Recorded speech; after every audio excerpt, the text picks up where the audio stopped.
बिस्मिल्लाहिर्रहमानिर्रहीम। नाज़रीन अस्सलाम वालेकुम, मैं हूँ इमरान वसीम। नाज़रीन, पाकिस्तान तहरीक इंसाफ ने एहतजाजी तहरीक का ऐलान तो कर रखा है, लेकिन इस तहरीक को लेके हुकूमत की तरफ से, बल्कि मोहसिन नकवी हुकूमत की तरफ से तहरीक इंसाफ को एक अल्टीमेटम दिया गया है। वो अल्टीमेटम क्या है, ये तफसीलात आपके साथ हमने शेयर करना है।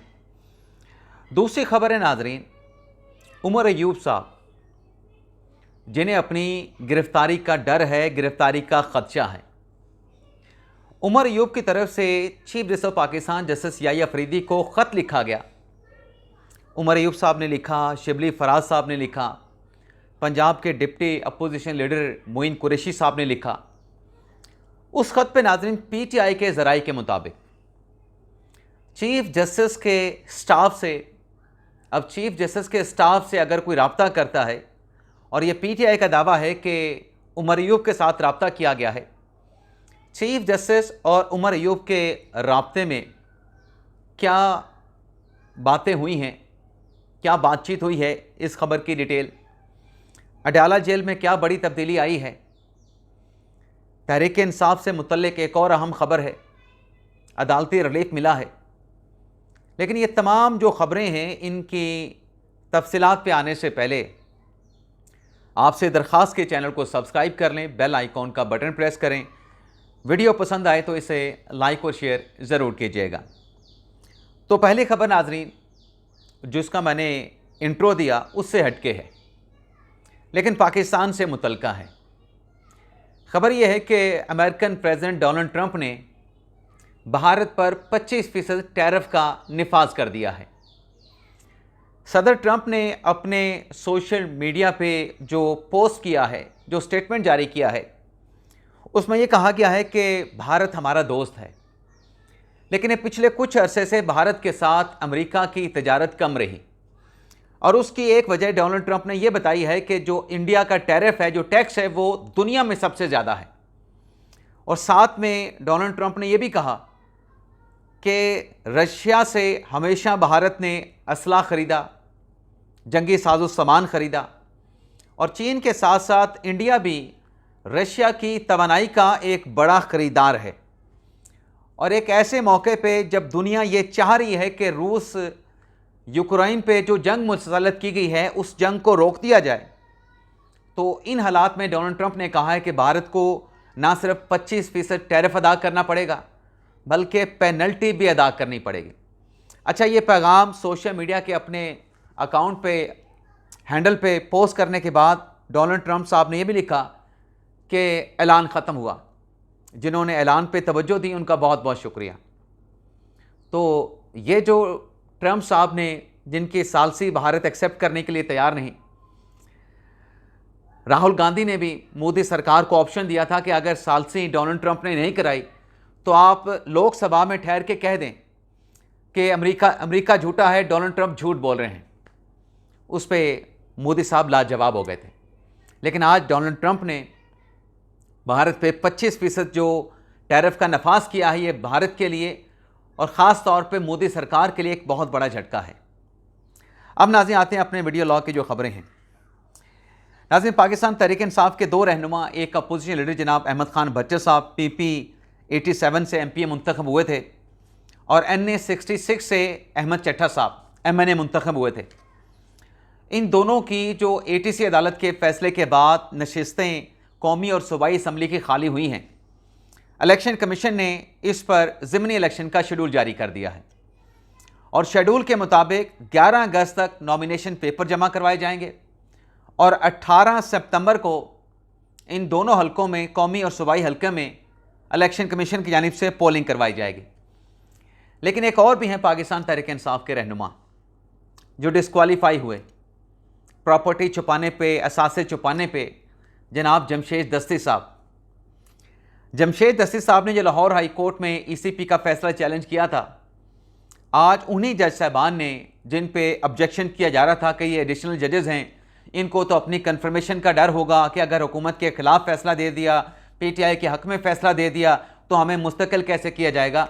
हालांकि जो जज साहब हैं जो एडिशनल जजेस हैं जो कि इस बेंच में शामिल थे chief justice Lahore high court Aliya Neelam साहबा के साथ, वो दोनों जजेस और ख़ास तौर पे खालिद इसाक साहब ये ऐसी मादी चीज़ों से बहुत ऊपर हैं, ऐसी मादी चीज़ों से बहुत दूर हैं, उनको परवाह ही नहीं है।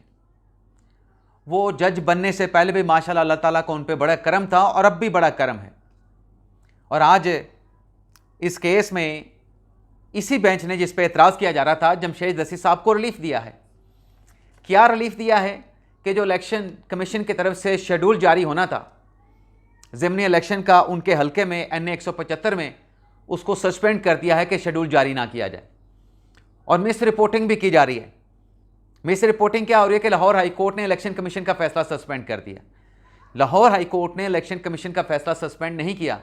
लाहौर हाई कोर्ट ने इलेक्शन कमीशन का जो ज़िमनी इलेक्शन का शेड्यूल है उसको सस्पेंड किया है। अब आप सवाल पूछ सकते हैं कि दोनों में फ़र्क क्या है। फ़र्क नाज़रीन ये है कि अगर तो इलेक्शन कमीशन का फैसला सस्पेंड होता तो जमशेद दसी साहब रुकने असम्बली के तौर पे बहाल हो जाते, लेकिन चूंकि पहली समाअत थी इलेक्शन कमीशन का फैसला सस्पेंड नहीं किया गया, ECP का शेड्यूल जारी कर दिया गया कि NA 175 में शेड्यूल जारी करके आप ज़िमनी इलेक्शन नहीं करवाएंगे। तो अब उनके खाली हुए हल्के में इलेक्शन नहीं हो सकता, लेकिन वो MNA के तौर पर बहाल नहीं हुए। तो अदालत ने इस केस में अटॉर्नी जनरल साहब को नोटिस जारी करते हुए केस की समाअत को मुलतवी कर दिया है। एक बड़ा अदालत रिलीफ पाकिस्तान तहरीक इंसाफ और PTI के रहनुमा जमशेद दसी साहब को लाहौर हाई कोर्ट से मिला है। इमरान खान से मुतल्लिक भी एक मामला है, लेकिन उसका फैसला नहीं हो पा रहा। इस्लामाबाद हाई कोर्ट से उसका फैसला नहीं हो पा रहा, और ये 190 मिलियन पाउंड का मामला नहीं है। इमरान खान साहब ने जो खातून जज को धमकी दी थी, खातून जज के केस में जो थाना मारगला इस्लामाबाद में इमरान खान के खिलाफ FIR दर्ज की गई थी, तो जज मुरीद अब्बास साहब ने इस्लामाबाद हाई कोर्ट को एक ख़त लिखा था कि इस केस में जज को धमकी देने के इल्ज़ाम में इमरान खान का जेल में ट्रायल होना चाहिए। तो इस पे आप गाइड करें। इस्लामाबाद हाई कोर्ट के रजिस्ट्रार को लेटर लिखा गया कि जो मुतलका अथॉरिटी हैं, मजाज अथॉरिटी हैं, उनसे पूछ के बताएं। तो अभी तक इस केस में जज को धमकाने के केस में इमरान खान का अडयाला जेल में ट्रायल होना है या फिर डिस्ट्रिक्ट कोर्ट में ट्रायल होना है, हाई कोर्ट की तरफ से निचली अदालत के ख़त का कोई जवाब नहीं दिया गया है कि खान साहब को अडयाला जेल में ही उनका ट्रायल या फिर डिस्ट्रिक्ट कोर्ट में। लेकिन अडयाला जेल से मुतल्लिक एक और ख़बर भी है, और वो ख़बर है एक बड़ी तब्दीली के हवाले से।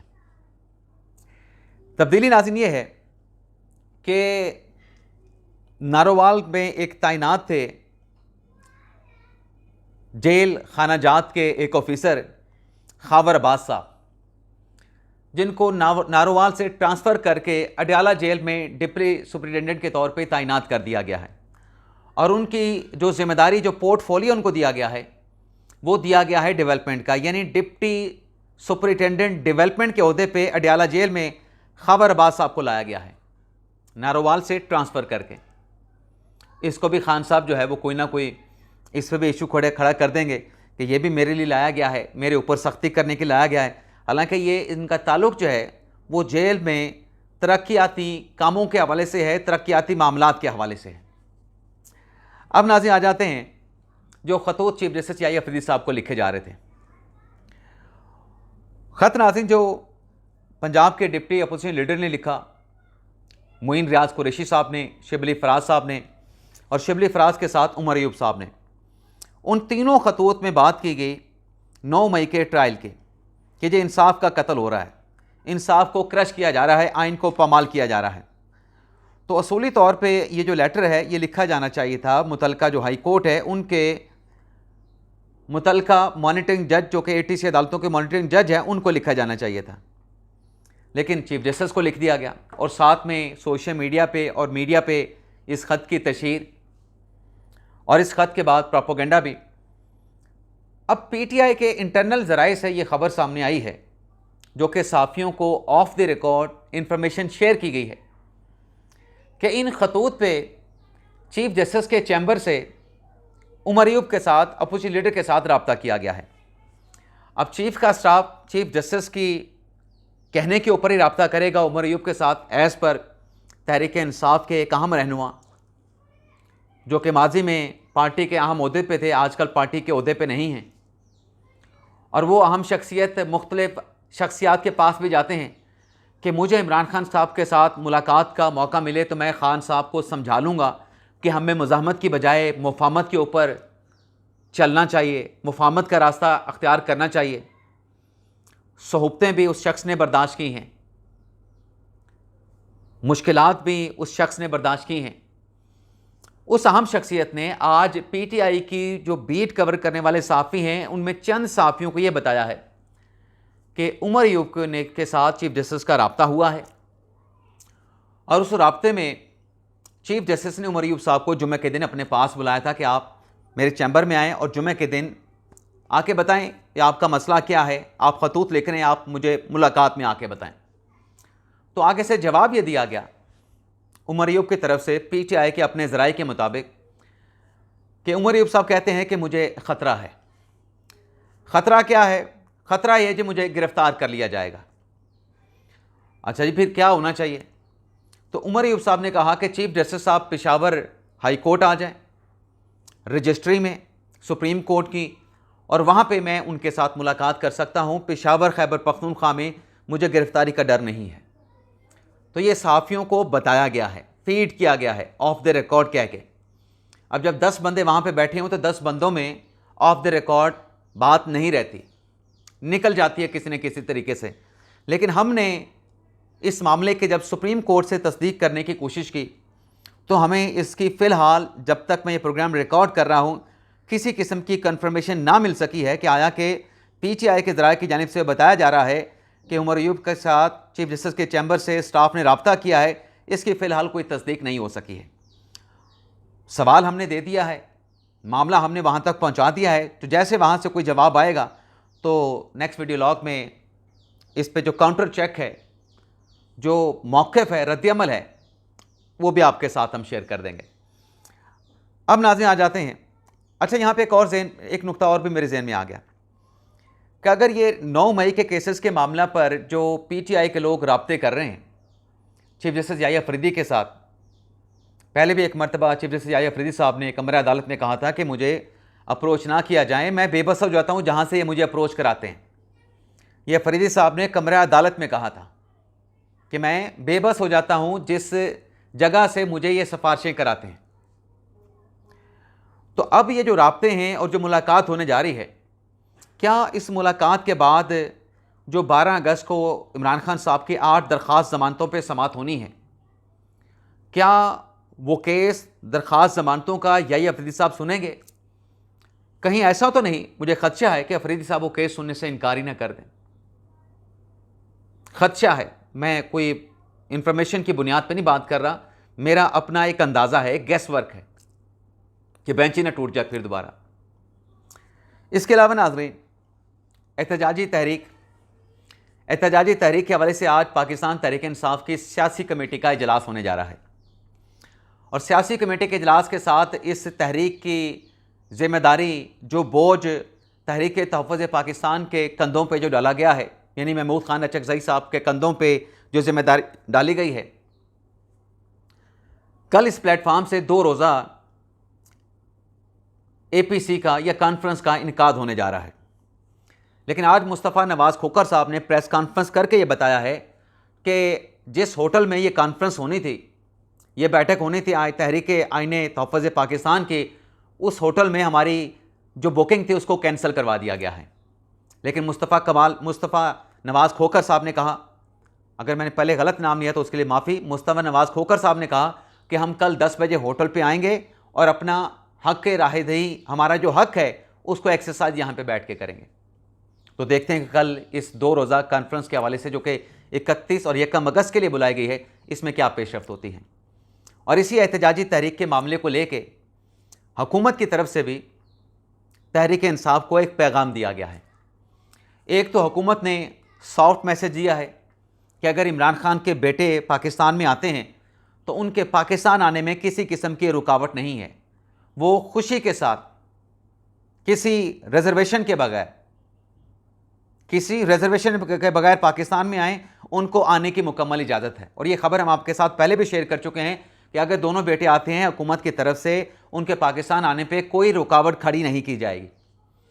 दूसरी बात हुकूमत ने यह तहरीक इंसाफ पे वाज़ेह की है कि अगर पीटीआई की जो एहतजाजी तहरीक है ये अगर कन्वर्ट होती है 9 मई 2023 के इंसिडेंट में या 26 नवंबर 2024 के एहतजाज में अगर कन्वर्ट हुई, तो इस किस्म की तहरीक की इजाज़त जो है वो तहरीक इंसाफ को नहीं दी जाएगी कि जिसमें तशद्दुद हो, तसादम हो और वायलेंस हो।